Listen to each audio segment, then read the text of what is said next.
Hi, మీ lecture Pulla Reddy.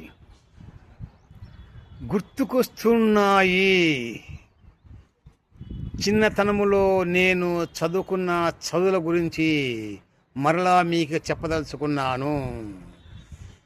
8, 9, 10 తరగతులు నేను కోయిలకుంట్ల తాలూకాలో ఉన్న మైలూరులో చదివాను.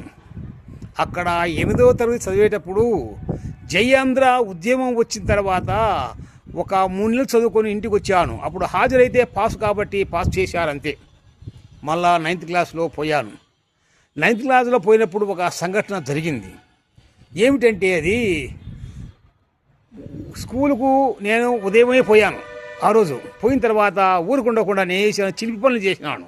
అక్కడ ఒక చాక్ పీస్ ఉంటే దాన్ని తీసుకొని బోర్డు మీద రాసినా అనమాట. ఏమని, మా క్లాసులో ఉన్న ఇందిరా అమ్మాయి ఉన్నది, ఆ అమ్మాయి ఇందిరా ప్రేమతో అని రాశాను అంతే.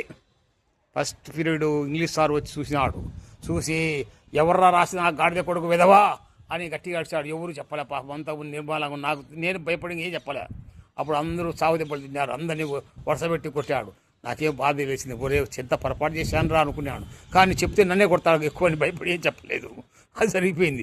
ఈ విషయము ఇప్పుడు 50 ఏళ్ళ తర్వాత నా మిత్రులకు కూడా తెలియదు, చెప్తున్నాను. వాళ్ళు విని ఎపిసోడ్ చూసి ఒరే దొంగరాయుడు 50 ఏళ్ళు చెప్పినాడు అనుకుంటాను అంటే అనుకోలేదు. రెండవది, ఉయ్యాలవాడకు సినిమా పోతున్నప్పుడు దారిలో ఒక స్త్రీ పరిగెత్తుకుపోతున్నదేమో, సినిమా టైం అయిందని ఆ సవరం కింద పడిపోయింది. అది నా కాళ్ళకి తగిలితే పామే భయపడి చూశాను. చూస్తే అది పాముగా సవరం. ఆ సవరం తీసుకొని జోలు పెట్టుకొని సినిమా చూసిన తర్వాత మళ్ళీ విరళకి ఇచ్చారనుకోండి. మూడవ సంఘటన ఏమిటంటే 10th క్లాస్కి వచ్చిన తర్వాత 10th క్లాస్లో ఎగ్జామ్ రాస్తున్నాను. పరీక్ష రాశాను. ఫస్ట్ రోజు తెలుగు బ్రహ్మాండంగా రాసినాను. రెండవ రోజు హిందీ రాస్తున్నప్పుడు స్క్వాడ్ వచ్చింది. అప్పుడు స్క్వాడ్ అంటే భయంకరం అన్నమాట. 3 ఏళ్ళు కానీ 2 ఏళ్ళు కానీ డీపార్ వేసేవాళ్ళు అనమాట. కాబట్టి వచ్చింది. నేను రాస్తున్నాను. స్క్వాడ్ లోపలికి సడన్గా వచ్చేసారు. వెనకుండే విద్యార్థి వేసే కాపీ కొడుతున్నాడు హిందీ. వాడు వేసే కాపీ నా మీద ఇసిరేసినాడు ముందుకు. అది నా దగ్గర పడింది. నేనేసా అంటే పొరపాటు చూస్తే పరిగెత్తి వస్తాను టీచరు. మా అన్ని దాన్ని నోట్లో వేసుకొని నవ్విలాను. సార్ పరిగెత్తి వచ్చి ఎదురా కాపీ అన్నాడు. ఇంకేడా కాపీ నోటు తెస్తామని తెచ్చి నోట్లో పోతే వెళ్ళిపోయింది. ఆయన నవ్వి ఒరి ఏం రాయలేదు, ఎంత పని చేసిన వారు అన్నాడు. లేకుండా నన్ను డీపర్ వచ్చాను భయం కదా. అలాగే వెళ్ళిపోయింది. ఏదో పరీక్ష రాసినాను. 10th class వచ్చేసినాను. వచ్చిన తర్వాత ఇంకా రిజల్ట్ వచ్చే ముందర ఒక విచిత్రము జరిగింది. ఏమిటంటే చూడ, భగవంతుడు ఉన్నాడు నా పాలిట అనేది మీకు చెప్తున్నాను అనమాట. ఆనాడు ఏంటంటే లెక్కల పరీక్షకు ఒక సమస్య వచ్చింది. Composite general 2. నేను కాంపోజిట్ తీసుకున్నాను. కానీ దాంట్లో ఏంటంటే నేను జనరల్ తీసుకున్నాను. దాంట్లో ఏంటంటే కాంపోజిట్ లెక్కలు జనరల్ వేశారు. వేస్తానే ముందే నాకు జనరల్లే రావు. మళ్ళీ కాంపోజిట్ లెక్కలు వేస్తే ఏం చేస్తాను, ఏదో రాశాను అవతరాదో రాశాను. అప్పుడు ప్రభుత్వ వారు తప్పు తెలుసుకొని 10 మార్కుల పండి మ్యాథ్స్కు లెక్కలకు అని చెప్పారనమాట.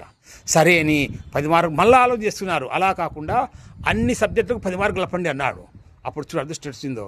అప్పుడు ఏం జరిగింది, లెక్కల్లో నాకు 28 వచ్చినాయి, దానికి 7 కలిపాడు. ఇంగ్లీష్లో 32 వచ్చినాయి, దాన్ని 3 కలిపాడు. 10 కలిపితే ఆడికి లక్షణంగా మిగతా అన్ని పాస్ అయినా. Hindi, Telugu, social, science pass అయినా అన్నమాట. అప్పుడు ఈ 3 ఈ అన్ని పాస్ అయ్యి 10th క్లాస్ పాస్ అయినాను.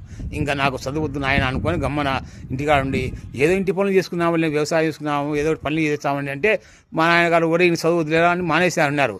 కానీ మళ్ళీ ఒక సంఘటన జరిగింది. ఏమిటంటే మా అన్నకు దగ్గర తెలిసిన వాడు సంజీవ్ రాడు అని ఆయన విద్వాన్ అప్పటికే పొద్దున చదువుతున్నాడు అనమాట.